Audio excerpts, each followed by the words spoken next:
13 വയസ്സുകാരനായ മുആദ് പറഞ്ഞ ഒരു മറുപടിയുണ്ട്. എന്താ മറുപടി? നബിയെ, അങ്ങക്ക് എന്നോട് ഇഷ്ടമാണ്, എനിക്ക് അങ്ങയോട് ഇഷ്ടമാണ്. എന്റെ അള്ളാഹ് എന്നോട് ഇഷ്ടം തോന്നാൻ ഞാൻ ഇനി എന്ത് ചെയ്യണം? മുത്ത് റസൂലേ സല്ലല്ലാഹു അലൈഹി വസല്ലം.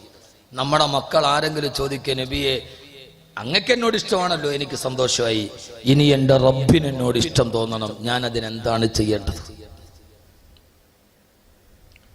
ഹബീബായ നബിയുനാ റസൂലുള്ളാഹി, ഉറക്കെ പറ,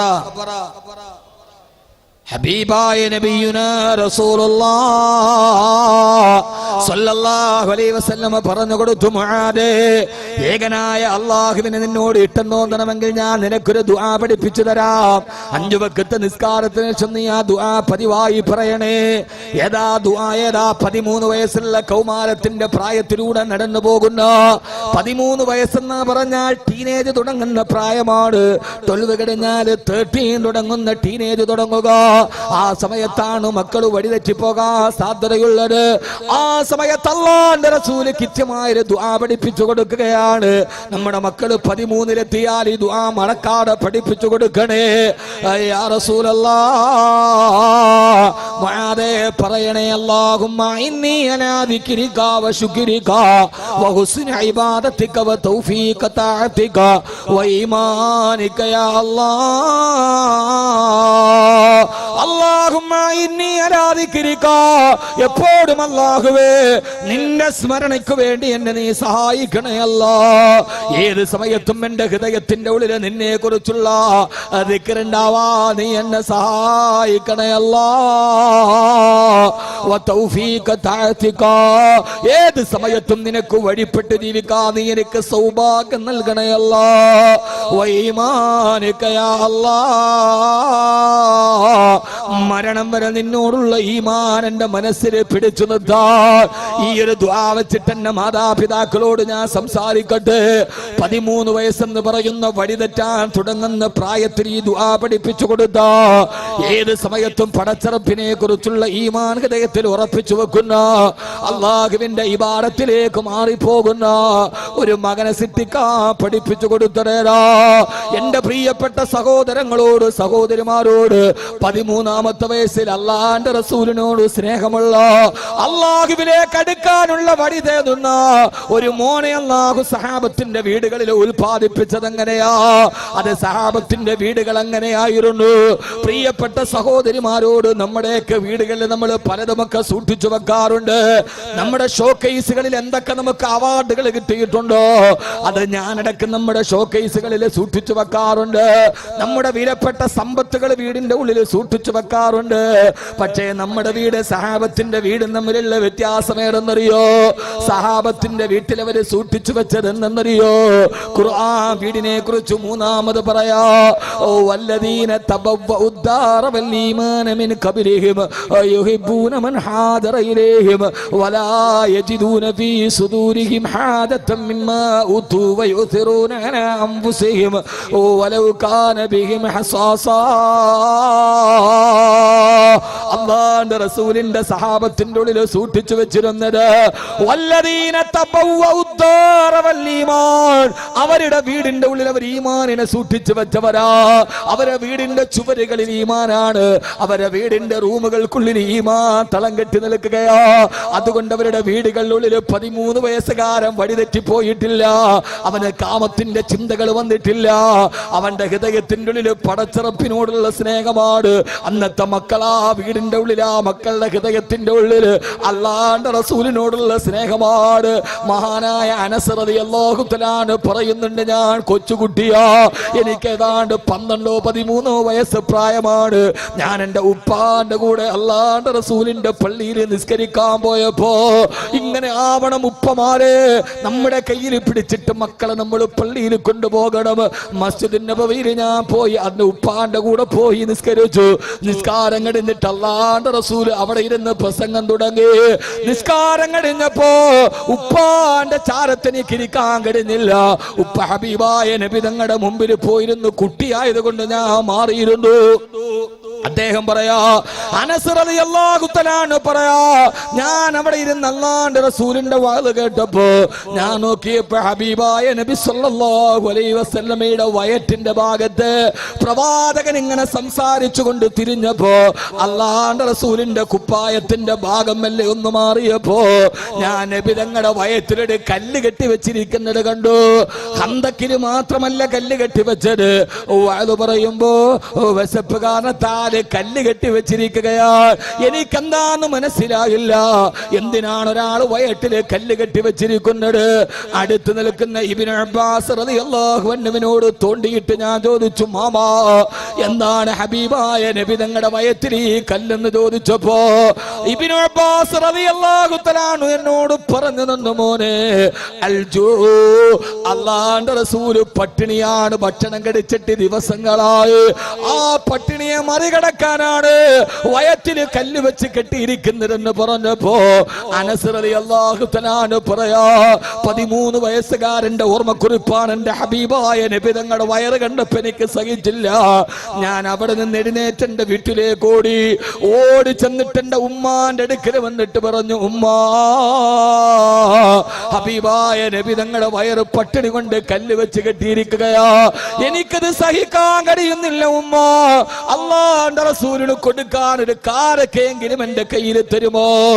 ഉമ്മ അനസ് പറയാണ്, എന്റെ ഉമ്മ അടുക്കള മുഴുവനും പരത് അവസാനം പറഞ്ഞു, മോനെ, 2 കാരക്കയല്ലാതെ വീട്ടിലിരിക്കുന്നില്ല, അത് നീയും ബാപ്പയും പള്ളിയിൽ നിന്ന് തിരിച്ചു വരുമ്പോ നിങ്ങൾക്ക് തരാൻ വെച്ചതാണ്. വേണ്ട ഉമ്മ, ആ കാരക്ക എനിക്ക് വേണ്ട, അല്ലാഹുവിന്റെ റസൂലിന് ഇത് കൊടുക്കണമെന്ന് പറഞ്ഞ് ആ 2 കാരക്കയും പിടിച്ചുകൊണ്ട് ഞാൻ ഓടി ചെന്നിട്ട് ആ 2 കാരക്ക ഹബീബായ നബി തങ്ങളുടെ കയ്യിൽ കൊണ്ടുപോയി വെച്ചു കൊടുത്തു. എന്റെ പ്രിയപ്പെട്ട സഹോദരാ, ഒരു വാല് കേട്ടുകൊണ്ടിരിക്കുമ്പോ അല്ലാഹുവിന്റെ റസൂലിന്റെ പട്ടിണി കണ്ടിട്ട് വീട്ടിലേക്ക് ഓടിച്ചെന്ന് തന്റെ വിശപ്പടക്കാനുള്ള ഭക്ഷണം എടുത്ത് ഹബീബായ നബി തങ്ങളുടെ കയ്യിൽ കൊടുക്കാൻ മാത്രത്തില് 13 വയസ്സുകാരന്റെ ഹൃദയത്തിൽ പരിവർത്തനം കൊടുത്ത സർവകലാശാല എവിടെയാണ്? അത് മറ്റൊടുത്തല്ല, വല്ലദീന തബവ്വഉദ്ദാർ വൽഈമാന, തങ്ങളുടെ വീടുകളിൽ ഈമാനിനെ കരുതലായി സൂക്ഷിച്ചു വെച്ച അസ്ഹാബുൻ നബിയിൽ മുസ്തഫ, അസ്ഹാബുൻ നബിയിൽ മുസ്തഫ സല്ലല്ലാഹു അലൈഹി വസല്ലമ.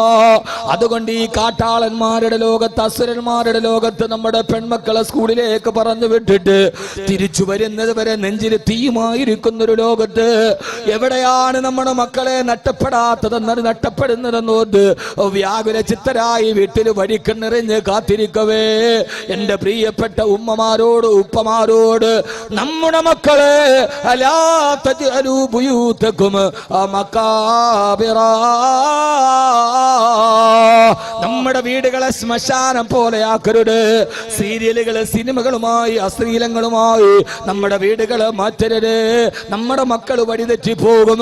എന്തിനാണ് ഉമ്മ നീ നിന്റെ മക്കളെ വളർത്തുന്നത്? എന്തിനാണ് ഉപ്പ നീ നിന്റെ മക്കളെ വളർത്തുന്നത്? ആ മക്കളെ നല്ല വഴിയിലോട്ട് കൊണ്ടുപോകണ്ടേ? അവസാനം ആ മക്കള് നമുക്ക് പ്രയോജനം ചെയ്യുന്ന മക്കളാവണ്ടേ?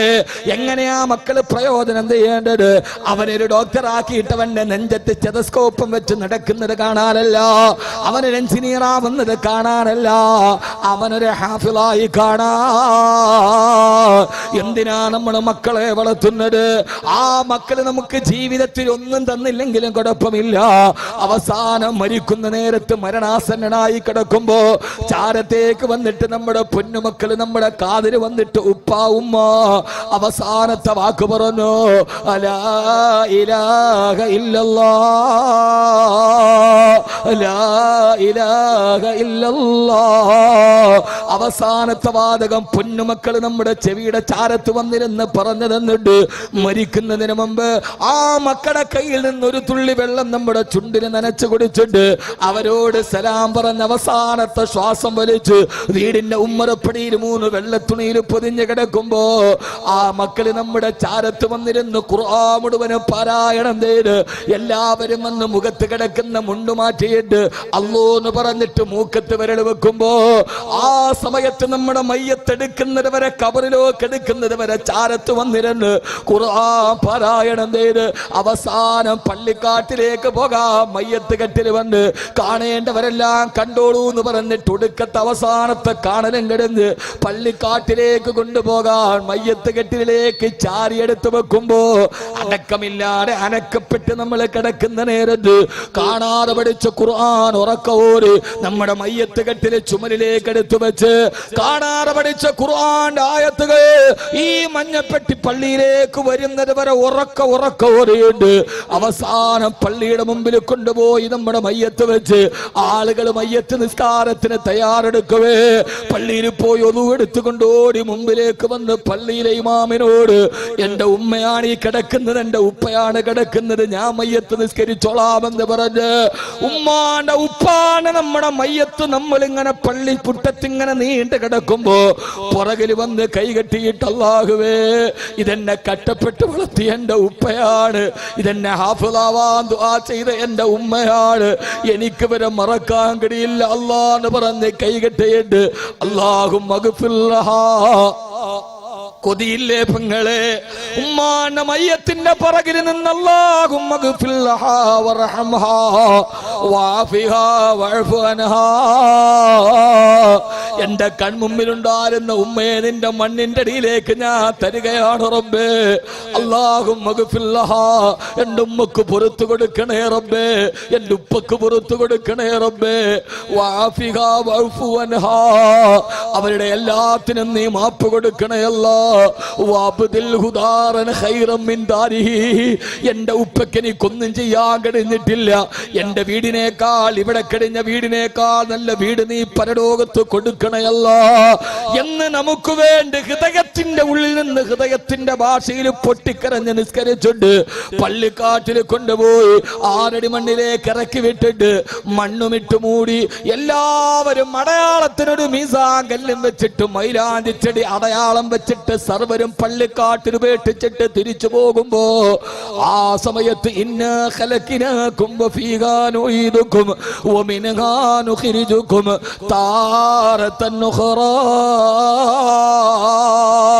കബറടക്കി പിടിമണ്ണ് വാരിയിട്ടിട്ട് എല്ലാവരും പോകുമ്പോ എന്റെ ഉപ്പ എനിക്ക് മറക്കാൻ കഴിയില്ല, എന്റെ ഉമ്മ എനിക്ക് മറക്കാൻ കഴിയില്ല എന്ന് പറഞ്ഞ് നമ്മുടെ കബറിന്റെ ചാരത്തിരുന്ന് ഖുർആനോട് എല്ലാ ദിവസവും പള്ളിക്കാട്ടിൽ കിടക്കുന്ന നമ്മുടെ ചാരത്ത് വന്ന് ഒരു യാസീൻ ഓതി ദുആ ചെയ്യാ. ഒരു മക്കള് നിനക്ക് വേണമെന്ന് ആഗ്രഹമാണോ? നൊന്ത് പ്രസവിച്ച മക്കളെ കുറിച്ചിട്ടുള്ള സ്വപ്നമെങ്കിൽ എന്റെ പ്രിയപ്പെട്ട മാതാപിതാക്കളോട് MBBS അഡ്മിഷൻ അല്ല കഷ്ടപ്പെടേണ്ടത്, നിന്റെ വീടിന്റെ ഉള്ളിൽ ആ രീതിയിലൊരു മകനെ തർബിയത്ത് വളർത്തിയെടുക്കാ, അവനോട് ഖുർആനോദാൻ പ്രേരിപ്പിക്കാ. സുബഹി കഴിഞ്ഞ് യാസീനോദന മക്കളെ, മഗ്രിബ് കഴിഞ്ഞ് വാക്യോദന മക്കളെ എന്ന് പറയുക മാത്രമല്ല അവരുടെ മുമ്പിലിരുന്ന് പെങ്ങളെ നീ ഖുർആനോദി സ്വലാത്ത് ചൊല്ലി പെൺമക്കളുടെ റോൾ മോഡൽ ഉമ്മയാവണം, ആൺമക്കളുടെ റോൾ മോഡൽ ഉപ്പയാവണം. അങ്ങനെ നിന്റെ മക്കളെ നിന്റെ വീടിന്റെ 4 ചുവരുകൾക്കുള്ളിൽ വളർത്തുമ്പോഴാണ് ഫാത്തിമ പിറക്കുന്നത്, ഇസ്മായിൽ പിറക്കുന്നത്. അതുകൊണ്ട് നമ്മുടെ വീടുകളെ ലാ തജലൂ ബുയൂതകും മഖാബിറാ, നിങ്ങളുടെ വീടുകളെ നിങ്ങൾ ശ്മശാനത്തെ പോലെ നിശബ്ദമാക്കരുതെന്ന് ഹബീബായ നബി മുഹമ്മദ് മുസ്തഫ, ഹബീബായ നബി മുഹമ്മദ് മുസ്തഫ, ഹബീബായ നബി മുഹമ്മദ് മുസ്തഫ സല്ലല്ലാഹു അലൈഹി വസല്ലമ. അല്ലാഹുവിന്റെ ഖുർആൻ പറയാണ് ഇതിന് ഏറ്റവും പ്രധാനപ്പെട്ട ചുമതല പെണ്ണിനാണ്. ഏറ്റവും പ്രധാനപ്പെട്ട ചുമതല പറമനുഷ്യന്മാരെ ആർക്കാണ്? പെണ്ണിനാണ്. പുരുഷനെപ്പോഴും പുറത്താണ്. പറയാ ഒത്തിരി സമയമാണ്, ഞാൻ പെട്ടെന്ന് പറയാൻ. പുരുഷനെപ്പോഴും വെളിയിലാണ്. അതുകൊണ്ട് തന്നെ മക്കളെ വളർത്തിക്കൊണ്ടുവരേണ്ട ചുമതല മക്കളെ തർബിയത്ത് ചെയ്യേണ്ട ചുമതല ഉമ്മക്കാണ്. അതുകൊണ്ട് വീടുമായി ബന്ധപ്പെട്ട മൂന്നാമത്തെ ആയത്ത്. അതുകൊണ്ട് ഖുർആൻ പറഞ്ഞു, പെണ്ണേ വഖർന ഫീ ബുയൂതികുന്നാ, നീ നിന്റെ വീടിന്റെ ഉള്ളിൽ അടങ്ങി ഒതുങ്ങിയിരിക്കണം. വെറുതെ വെളിയിലേക്ക് ഇറങ്ങി മക്കളെ തർബിയത്ത് നടത്തേണ്ട സമയത്ത് നീ നിന്റെ ആർഭാടത്തിന് വേണ്ടി വെളിയിലിറങ്ങി വെറുതെ കറങ്ങി നടക്കരുത്. വഖർന ഫീ ബുയൂതികുന്നാ, നീ നിന്റെ വീടിന്റെ ഉള്ളിൽ ഒതുങ്ങിയിരുന്ന് എപ്പോഴും നിന്നെ സാന്നിധ്യം വേണ്ടത് വീട്ടിലാണ്, നാട്ടിലല്ലെന്ന് അല്ലാഹുവിന്റെ വിശുദ്ധ ഖുർആൻ. മൂന്നാമത്തെ ആയത്ത് പെണ്ണെ വഖർന ഫീ ബുയൂതികുന്ന, അതുകൊണ്ട് പെണ്ണെപ്പോഴും വീട്ടിലുണ്ടാവണം. അത്യാവശ്യത്തിന് വെളിയിൽ പോകാവൂ. വീടുമായി ബന്ധപ്പെട്ട ബൈത്ത് എന്ന് പറഞ്ഞാൽ തന്നെ അറിഞ്ഞൂടെ വീട്. വഖർന ഫീ ബുയൂതികുന്ന, ഉമ്മക്കാണ് പെണ്ണിനാണ് ചുമതല. അതുകൊണ്ട് പെണ്ണ് കൂടുതലും ഉണ്ടാവേണ്ടത് എവിടെയാണ്? പെണ്ണെപ്പോഴും കൂടുതലുണ്ടാവേണ്ട വീഗാലാൻഡിലോ അല്ലെങ്കിൽ സർക്കസ് കാണാനോ അല്ലെങ്കിൽ നാട്ടിൽ പോവാനോ ഇതിനല്ല പെണ്ണുണ്ടാവേണ്ടത്. ഭർത്താവാണ് വെളിയിൽ, പെണ്ണ് വഖർന ഫീ ബുയൂതികുന്ന, വീടിന്റെ ഉള്ളിൽ അടങ്ങി ഒതുങ്ങി ഇരുന്ന് മക്കളെ തർബിയത്ത് ചെയ്തു കൊടുക്കണം. അല്ലാഹു തൗഫീഖ് നൽകട്ടെ. ആമീൻ പറയും മനുഷ്യന്മാരെ. അല്ലാഹു തൗഫീഖ് നൽകി അനുഗ്രഹിക്കട്ടെ. എന്നാലേ നമ്മുടെ മക്കൾ നന്നാവൂ. അല്ലാഹു നമ്മുടെ വീടിനെ ഏറ്റവും നല്ല ഭവനമാക്കി അല്ലാഹു തരുമാറാകട്ടെ. സമയം വളരെ പരിമിതമാണ്, എങ്കിലും ഞാൻ വളരെ പ്രധാനപ്പെട്ട ചില വിഷയങ്ങളിലേക്ക് പോകാൻ. നമ്മുടെ വീടുകളിൽ അല്ലാഹു സന്തോഷവും സമാധാനവും നൽകട്ടെ. വീട്ടിൽ സന്തോഷവും സമാധാനവും വേണമെന്ന് ആഗ്രഹമുണ്ടോ? ഉണ്ടോ? ഉള്ളവരൊക്കെ ഒന്ന് കൈപൊക്കി നോക്കട്ടെ. ഇനി വാളു പറയണമെന്ന്. ആ മാഷാ അല്ലാഹ്, കൈ താത്തി. എന്നാൽ അതിന് കുറെ കാര്യങ്ങൾ ചെയ്യണം. ഞാൻ പറഞ്ഞ ഇൻഷാ അല്ലാഹ് നിങ്ങളത് ചെയ്യുമോ? നമ്മുടെ വീട് വേറൊരിടത്തല്ല, മഹലിലല്ല, പള്ളിക്കകത്തല്ല, വേറൊരിടത്തുമല്ല, അവനവന്റെ വീട്ടിൽ സന്തോഷവും സമാധാനം ഉണ്ടാകണമെങ്കിൽ കുറെ കാര്യങ്ങൾ ചെയ്യണം. അതിൽ വളരെ പ്രധാനപ്പെട്ട ചില കാര്യങ്ങൾ ഞാൻ പറഞ്ഞുതരാം. പക്ഷെ നിങ്ങൾ ചെയ്യുമോ? ഉറപ്പാണല്ലോ. ഇപ്പൊ നമ്മുടെ പ്രസംഗത്തിന്റെ ഒരു പാർട്ട് കഴിഞ്ഞു. വാള് പറഞ്ഞ അതുകൊണ്ട് ആർക്കെങ്കിലും എന്തെങ്കിലും ഒരു ഗുണവും കുറച്ച് ഉപകാരമൊക്കെ ഉണ്ടാവണം. വാള് കഴിഞ്ഞ് ഇറങ്ങിപ്പോയ വെറുതെ ഒരു ശബ്ദകോലാഹലമല്ല, അത് കഴിയുമ്പോൾ നമ്മുടെ ജീവിതത്തിൽ പകർത്താൻ എന്തെങ്കിലുമൊക്കെ ഉണ്ടാവണം. അല്ലാഹു തൗഫീഖ് നൽകി അനുഗ്രഹിക്കുമാറാകട്ടെ. ഇവിടെ ചൂട് കൂടുതലാണോ കുറവാ?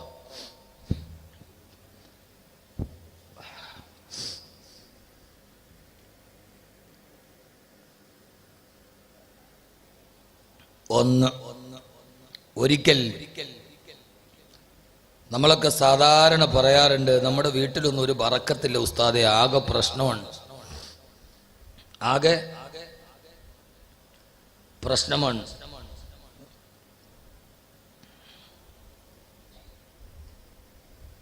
ഒരു സന്തോഷവും വീട്ടിലില്ല. വീട്ടിൽ കയറി കഴിഞ്ഞാൽ ഒരു വല്ലാത്ത ഇടങ്ങേറാണ് എന്ന് പറയുന്ന ധാരാളം ആളുകളുണ്ട്. വീട് മാത്രമല്ല, വീടിന്റെ റൂം പോലും ഖുർആൻ പറഞ്ഞിട്ടുണ്ട്. ഞാൻ ഈ വീടെന്ന് പറയുന്ന ഒരു വിഷയം പറയാൻ വേണ്ടി ഖുർആൻ പറയുന്നത് മുമ്പ് അത്ഭുതപ്പെടുത്തിയ വിഷയം എന്താ അറിയോ? വീട് മൊത്തത്തിൽ പറയാന്ന് വിചാരിച്ചാൽ വീട് മാത്രമല്ല, വീടിന്റെ ഓരോ ഭാഗങ്ങളാണ് ഖുർആൻ പറയുന്നത്. ഒരു റൂം, ഖുർആനിൽ ഒരു സൂറത്തിന്റെ പേര് റൂം എന്നാണ്. സൂറത്തുൽ ഹുജറാത്ത് എന്ന് പറഞ്ഞാൽ റൂം.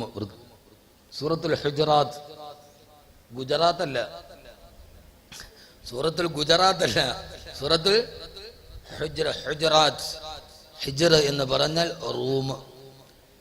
ഇന്നല്ലദീന യുനാദൂനക മിൻ വറാഇൽ ഹുജറാത്ത്, ആ ഭിത്തിയുടെ പുറകിൽ നിന്ന് അങ്ങേ വിളിച്ച ആളുകളില്ല നബിയെ. അള്ളാന്റെ റസൂലും ആയിഷ ബീവി കിടന്നുറങ്ങിയ റൂം ഖുർആനിലെ ഒരു പരാമർശ വിഷയമായി മാറി. ഒരു സൂറത്തിന് പേര് തന്നെ റൂം എന്നാണ്, വീടെന്നല്ല, റൂം. സൂറത്തുൽ ഹുജറാത്ത്. 10 മടം നീളവും 8 മടം വീതിയും, ആകാശത്ത് മഴ പെയ്താൽ തിമിർത്തു പെയ്യുന്ന മഴത്തുള്ളികൾ, ഗൃഹനാഥന്റെ താടിയിലൂടെ ഒടിഞ്ഞടങ്ങുന്ന ആ കൊച്ചു റൂം ഖുർആന്റെ ഏറ്റവും പ്രധാനപ്പെട്ട പരാമർശമായി മാറി.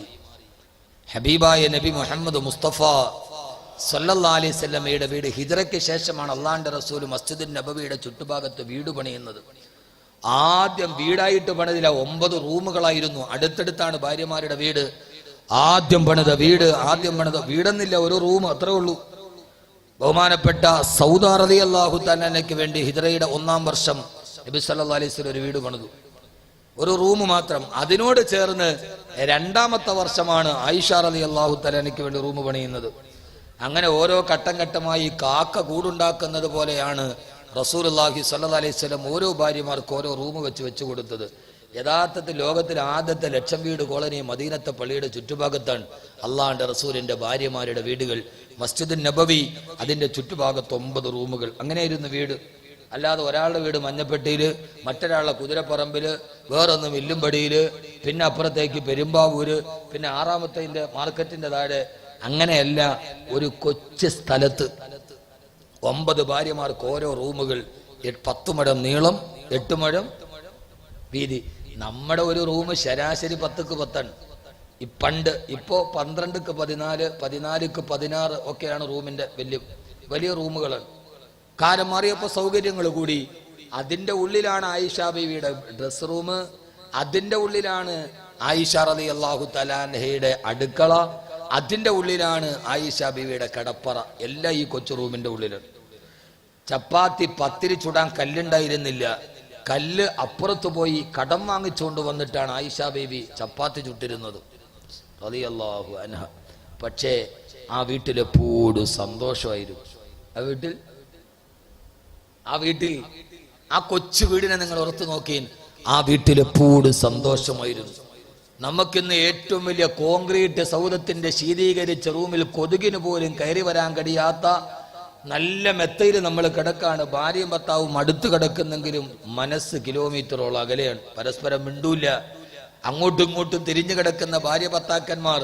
പക്ഷേ കൊച്ചു വീട്. കഴിഞ്ഞ ദിവസം പത്രത്തിലൊരു വാർത്തയുണ്ടായിരുന്നു. തിരുവനന്തപുരം ജില്ലയിലെ കല്ലറയിൽ കൂലിപ്പണിക്കാരനായ ഭർത്താവ് പനി വന്ന് മരിച്ചു. ഭാര്യ ഭർത്താവിന്റെ കല്ലറയുടെ മുമ്പിൽ തൂങ്ങി മരിച്ചു. 4 വയസ്സും 2 വയസ്സുള്ള കുട്ടികൾ അനാഥകളായി.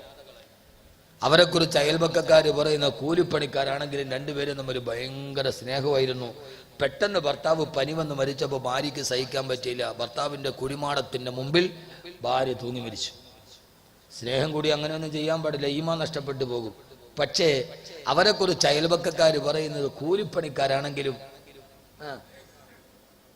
നല്ല സന്തോഷമായിരുന്നു എന്നാണ്. ഉള്ളത് കൊണ്ട് അവർ തൃപ്തിപ്പെട്ട് ജീവിച്ചു. പെരിന്തൽമണ്ണയിൽ എൻ്റെ ഒരു സുഹൃത്തുണ്ട്, ഹൈടെക്സ് ടെക്സ്റ്റൈൽസും അറിയുമായിരിക്കും, ബാപ്പൂട്ടി. അദ്ദേഹത്തിന്റെ ഉപ്പ മരിച്ചപ്പോ അദ്ദേഹം എന്നോട് പറഞ്ഞു, എൻ്റെ വലിയ അടുത്ത സുഹൃത്താണ്, ഞാൻ അവിടെ പോയി. അപ്പൊ അദ്ദേഹം പറയുന്നത് അദ്ദേഹത്തിന്റെ ഉമ്മ മരിച്ചു. അപ്പൊ അദ്ദേഹം പറയാണ്, അദ്ദേഹം മരിച്ചപ്പോ ഭയങ്കര സങ്കടം. ഞാൻ ചോദിച്ചു, എന്താ ഇത്ര സങ്കടം? അപ്പൊ എന്നോട് പറഞ്ഞാണ്, ഉമ്മ മരിച്ചത് ഉപ്പാക്ക് താങ്ങാൻ പറ്റൂല. ഞാൻ ചോദിച്ചു, എത്ര വയസ്സായി? 82 വയസ്സായി.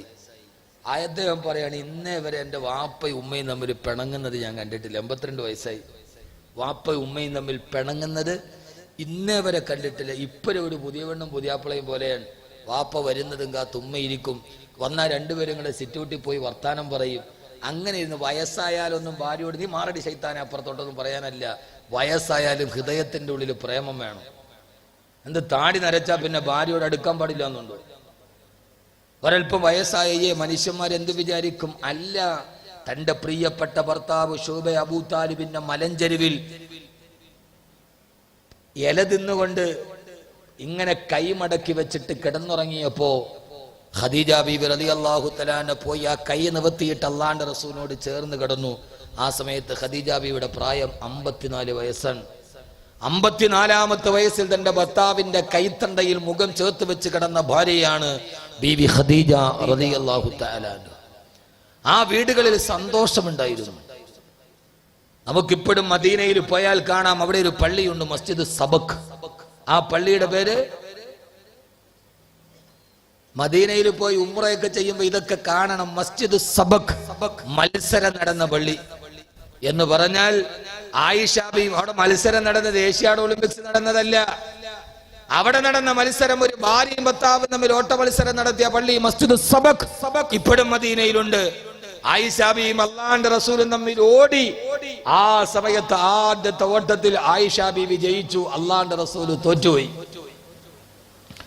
എന്നിട്ട് ആയിഷ ബീവി പറയാ, 5-6 മാസം കഴിഞ്ഞു,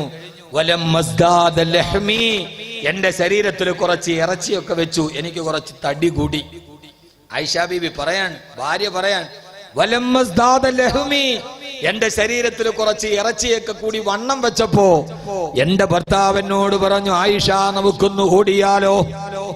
നേരത്തെ പോലെയല്ല ആയിഷ ബീവിക്ക് തടി കൂടി. ആയിഷ നമുക്കിനിയൊന്ന് ഓടിയാലോ? ആ ഓട്ടത്തിൽ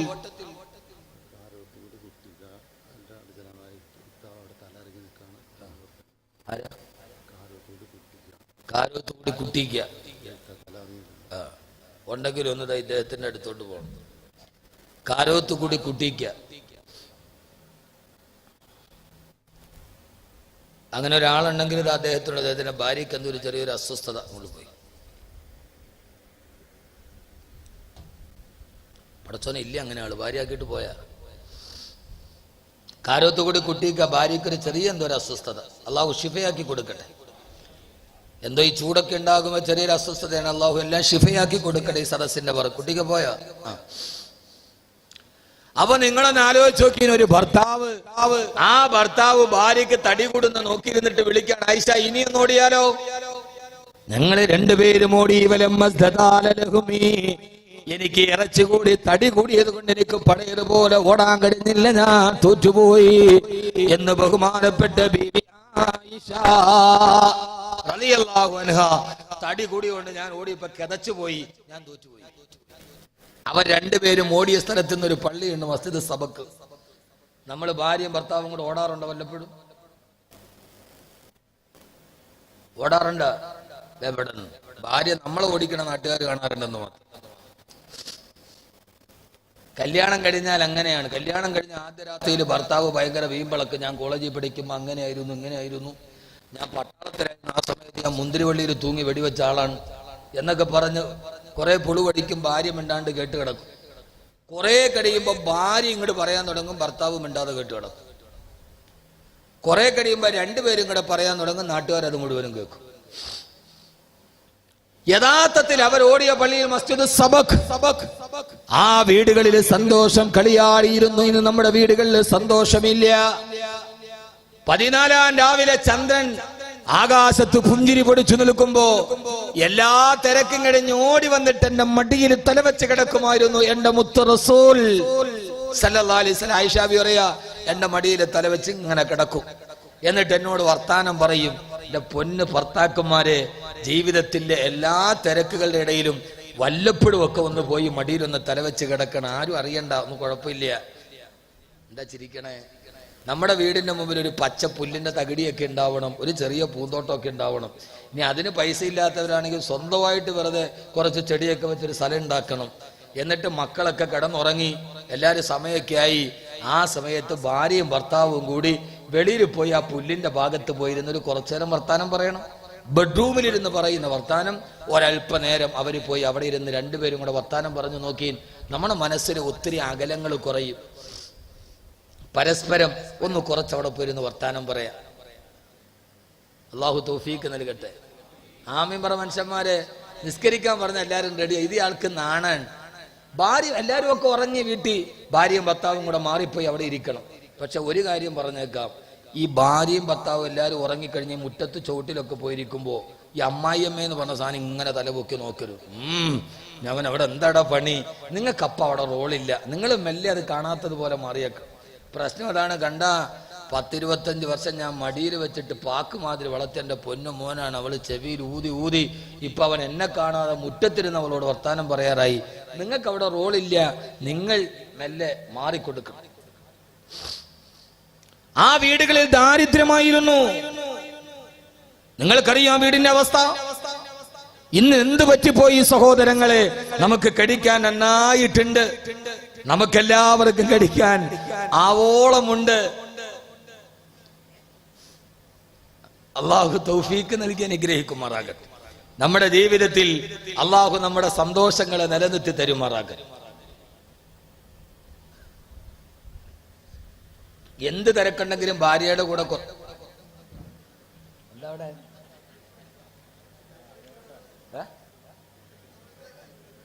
ആമ്പിളിപ്പേരുണ്ടോ? ഞാനില്ല, പിന്നെ ഒന്നും പറ്റൂല്ലോ കുട്ടിയെ, കുഴപ്പമൊന്നുമില്ല. ഇനി ഭർത്താവിന് ഭയങ്കര തിരക്കാണ്, അയാൾ വീട്ടിൽ ഒരു ദിവസം ഉണ്ട്. എന്നാൽ ഈ നല്ല ഭാര്യയാണ് എന്ത് ചെയ്യണമെന്നറിയോ? അവൾ ഭർത്താവ് പറയും, നമുക്ക് ഇന്ന് വെളിയിൽ കുറച്ചേരേക്ക്. അത് വേണ്ട, നിങ്ങൾ ഇന്നൊരു ദിവസം വീട്ടിൽ വന്നാലേ നിങ്ങൾക്ക് നല്ല ക്ഷീണമുണ്ട്, നിങ്ങൾ നേരത്തെ കിടന്ന് ഉറങ്ങിക്കോളി, എന്ന് പറഞ്ഞിട്ട് ആ ഭർത്താവിൻ്റെ അടുത്ത് തിരിച്ചൊരു ഭാര്യ പറയുമ്പോൾ ആ ഭർത്താവ് ഓർക്കും, പടച്ചോനെ എന്തോ ഒരു സ്നേഹമാണ് അവർക്ക് എന്നോട് എന്നാ ഭർത്താവിനും തോന്നും. അപ്പൊ ഭാര്യമാരെന്ത് ചെയ്യണം? അവിടെ വന്ന് ഇരുന്നേ മതിയാവൂന്ന് വാശി പിടിക്കരുത്. നിങ്ങൾക്ക് വയ്യല്ലോ, നിങ്ങൾ ഇത്രയും വലിയ യാത്രയൊക്കെ കഴിഞ്ഞിട്ട് വന്നതല്ലേ, അതുകൊണ്ട് നിങ്ങൾ എന്ത് ചെയ്യണം? ഇന്നൊരു ദിവസം വീട്ടിൽ വരുമ്പോൾ നമുക്ക് അവിടെ വന്നിരുന്ന സമയങ്ങൾ നിങ്ങൾ നേരത്തെ കിടന്ന് ഉറങ്ങിക്കോളി, നിങ്ങൾ എന്നും രാത്രി വാതൊക്കെ പറഞ്ഞ് രാത്രി ഉറക്കമില്ലാത്ത ആളല്ലേ എന്ന് ഭാര്യ പറയുമ്പോൾ രണ്ടുപേർക്ക് അങ്ങോട്ടും ഇങ്ങോട്ടും സന്തോഷമായി. ഞാൻ ഇത് പറയാൻ കാരണം എൻ്റെ ഭാര്യ വാത് കേൾക്കണോണ്ടാണ്. ജീവിതം എന്ന് പറഞ്ഞാൽ ഒരു അഡ്ജസ്റ്റന്റ്. എന്നാൽ ആ വീടുകളിലെ അവസ്ഥയേരാ. ആദരവായ പ്രവാചകൻ നബി മുഹമ്മദ് മുസ്തഫ സല്ലല്ലാഹു അലൈഹി വസല്ലമ 10 മടം നീളമുള്ള 8 മടം വീതിയുള്ള ആകാശത്ത് മഴ പെയ്താല് തിമിർത്തുലിയുന്ന ചെറ്റപ്പുരക്കുള്ളിൽ സ്നേഹത്തിന്റെ ജാലകൾ തീർത്ത അല്ലാഹുവിന്റെ റസൂലും ഭാര്യമാരുടെ ഈ ജീവിതത്തിന്റെ അവസ്ഥയേതാ. ഒരു ദിവസം ഹബീബായ നബി തങ്ങൾ പള്ളിയിൽ നിസ്കാരം കഴിഞ്ഞു വരുമ്പോ തന്റെ പ്രിയപ്പെട്ട ഭാര്യ സഫിയ റളിയല്ലാഹു തആല അൻഹ ഒരു നേരത്തെ ഭക്ഷണത്തിന് വീട്ടിലില്ലാതെ വന്നപ്പോ അറബി പെണ്ണുങ്ങളുടെ കുപ്പായം തുന്നി കൊടുക്കുകയാണ്. ഒരു നേരത്തെ ഭക്ഷണത്തിന് വക കണ്ടെത്താൻ മഹതിയായ സഫിയ റളിയല്ലാഹു തആല വീടിന്റെ മുറ്റത്തിരുന്നിട്ട് അറബി പെണ്ണുങ്ങളുടെ കുപ്പായം തുന്നി കൊടുക്കുകയാ. ഹബീബായ റസൂലുള്ളാഹി സ്വല്ലല്ലാഹു അലൈഹി വസല്ലം അവിടേക്ക് കടന്നു വരുമ്പോ പ്രിയപ്പെട്ട ഭാര്യ ഒരു നേരത്തെ ഭക്ഷണത്തിന് വേണ്ടി അറബി പെണ്ണുങ്ങളുടെ കുപ്പായം തുന്നുന്നത് കാണവേ ഹബീബായ നബി തങ്ങളുടെ നെഞ്ചു പൊട്ടിപ്പോയി. സഫിയ റളിയല്ലാഹു അൻഹയോട് വിളിച്ചു, സഫിയ എന്താണ് നബിയെ?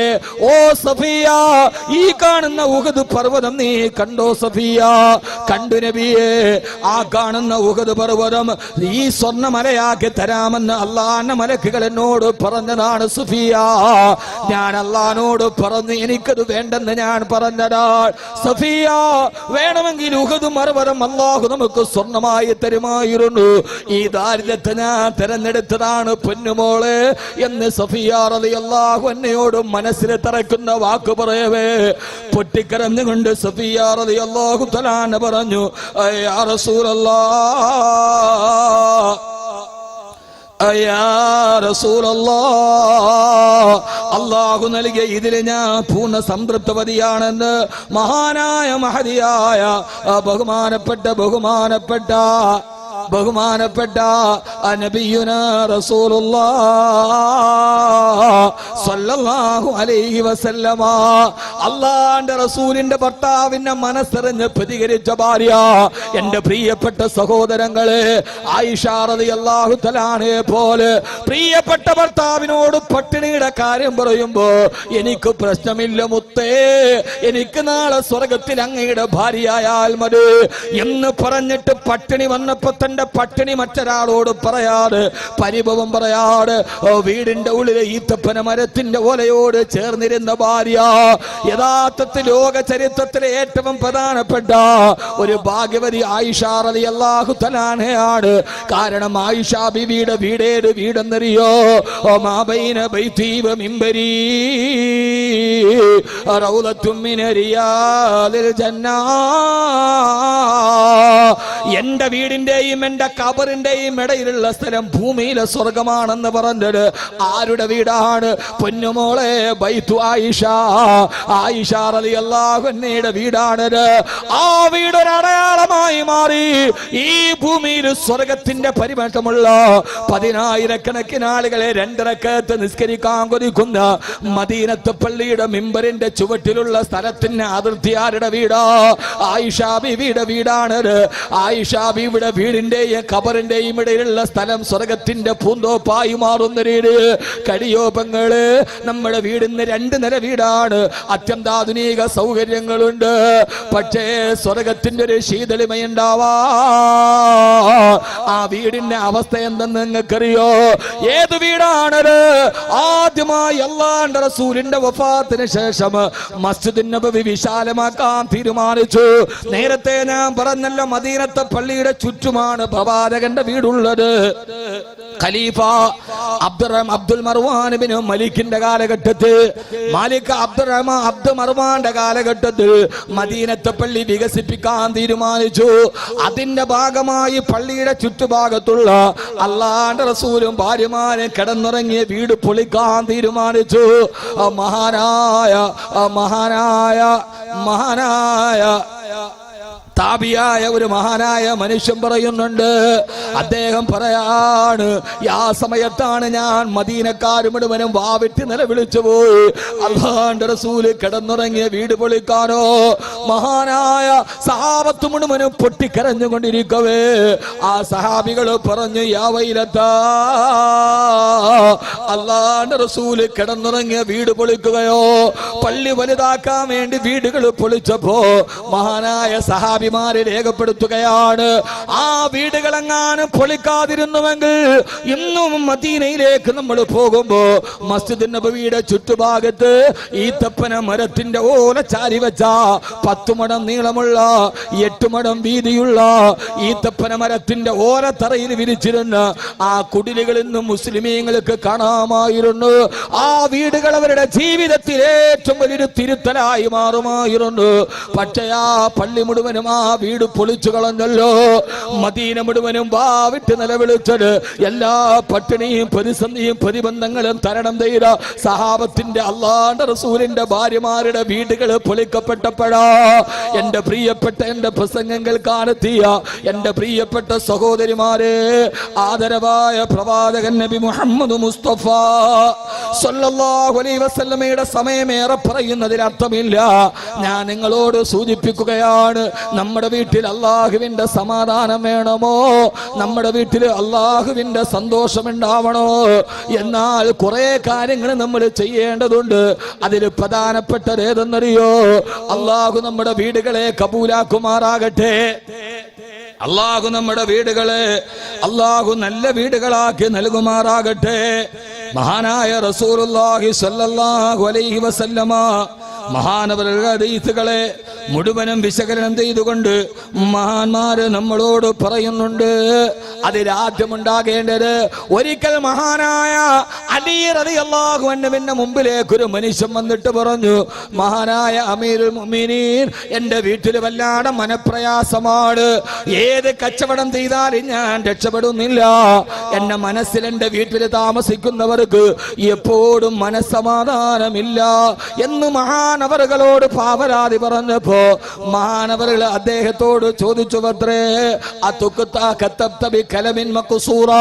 നീ പൊട്ടിയ പേന കൊണ്ട് എഴുതാറുണ്ടോ? ശ്രദ്ധിച്ച് കേൾക്കണം, നീ പൊട്ടിപ്പോയ പേന കൊണ്ട് എഴുതാറുണ്ടോ? ഇതൊക്കെ ചെയ്താൽ വീട്ടിൽ ചിലപ്പോ പ്രശ്നങ്ങൾ ഉണ്ടാവാം. ഇല്ല, ഞാൻ എഴുതാറില്ല. എന്നാൽ നീ വാതിൽപ്പടിയിൽ ചാരിയിരിക്കാറുണ്ടോ? ഇല്ല, ഞാൻ അങ്ങനെ ഇരിക്കാറില്ല. മഹാനവറുകൾ വീണ്ടും ചോദിച്ചു, നീ സുബഹിക്ക് ശേഷം കിടന്ന് ഉറങ്ങാറുണ്ടോ? ഇല്ല, ഞാൻ അവിടെ ഉറങ്ങാറില്ല. അവസാനം ഓരോ കാര്യങ്ങളും ചോദിച്ചു കൊണ്ടിരിക്കവേ അയാൾ ഇല്ല ഇല്ല എന്ന് മറുപടി പറയുമ്പോ അവസാനം അമീറുൽ മുഅ്മിനീൻ അലി റളിയല്ലാഹു അൻഹു ചോദിച്ചു, നീ നിന്റെ മാതാപിതാക്കൾക്ക് വേണ്ടി ദുആ ചെയ്യാറുണ്ടോ? അയാൾ പറഞ്ഞു, ഇല്ല ഇല്ല, ഞാൻ എല്ലാ ദിവസവും എന്റെ വീട്ടിൽ എന്റെ മാതാപിതാക്കൾക്ക് വേണ്ടി ദുആ ചെയ്യാറില്ല. അതാണ് നിന്റെ വീട്ടിലുള്ളവർക്ക് മനപ്രയാസം ഉണ്ടാകാനുള്ള കാരണമെന്ത്? നിന്റെ മാതാപിതാക്കൾ വീടിന്റെ ഉള്ളിൽ ബുദ്ധിമുട്ടരുത്, അവർക്ക് മാനസിക പ്രയാസം വരുത്തരുത്, അവർക്ക് മാനസിക ക്ലേശം വരുത്തരുത്.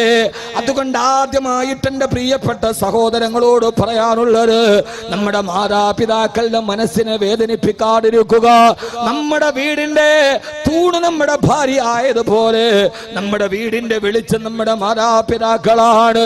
അവരെ നിങ്ങൾ മനസ്സ് ബുദ്ധിമുട്ടിക്കരുത് എന്ന് ഹബീബായ നബിയുനാ റസൂലുള്ളാഹി സ്വല്ലല്ലാഹു അലൈഹി വസല്ലമ